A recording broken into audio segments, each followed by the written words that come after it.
ঋতিকা খুব আন্তরিক মানুষ। ঋতিকা খুব আন্তরিক মানুষ। সুস্মিতা আন্তরিক বলে মনে হয়।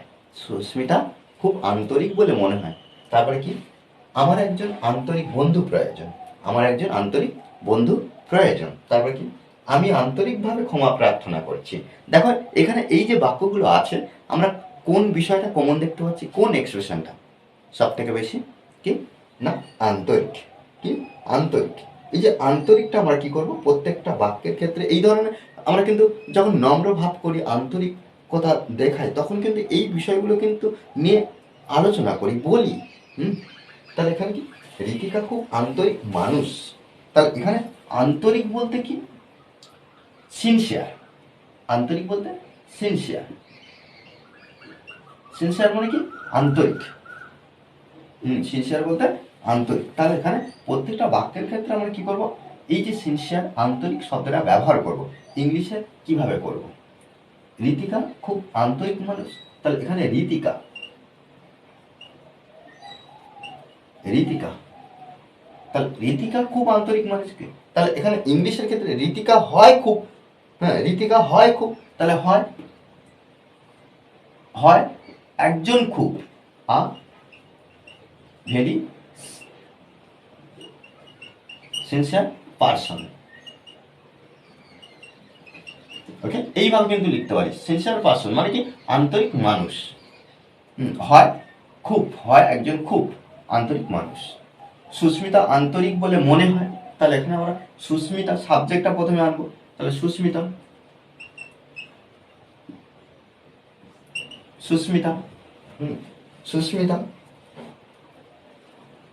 কি বলে মনে হয়, আন্তরিক বলে মনে হয়। তার আগে মনে হয় আমরা ব্যবহার করব।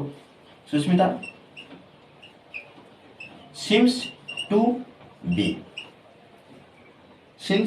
সিমস, এই যে সিমস টু বি মনে হওয়া, মনে হয় কি, আন্তরিক, সিনসিয়ার। ওকে, সিনসিয়ার, আন্তরিক বলে মনে হয়। আমার একজন আন্তরিক বন্ধু প্রয়োজন। আমার একজন আন্তরিক বন্ধু প্রয়োজন। তাহলে এখানে আই, আমার, প্রয়োজন, আই নিড, আই নিড আমার প্রয়োজন। একজন আন্তরিক বন্ধু, I need a sincere friend. Okay, I need a sincere friend, আমার একজন আন্তরিক বন্ধুর প্রয়োজন।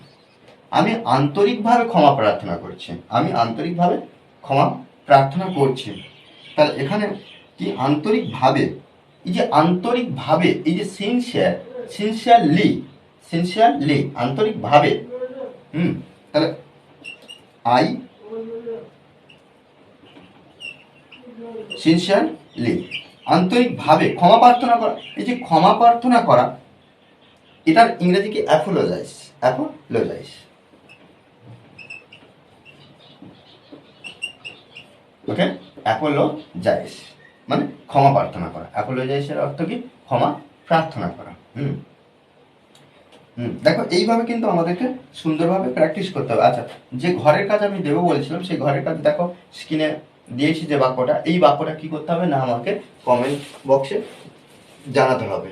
কি, কেন কেন কমেন্ট বক্সে জানাতে হবে বলছি, কারণ দেখো এই ধরনের বাক্য আমরা যদি প্রত্যেক দিন একটু একটু করে প্র্যাকটিস করতে থাকি, নিজেরা যদি, আমি যে বাক্য দিলাম এই বাক্য আবার কি এই ধরনের বাক্য নিজেরা তৈরি করে, বা নিজেরা যে ডেলি লাইফে যেগুলো ব্যবহার করেন, সেগুলো কি করতে হবে না, সেগুলো ইংলিশে এই গঠনে আমাদেরকে প্র্যাকটিস করতে হবে। প্র্যাকটিসের বিকল্প নেই।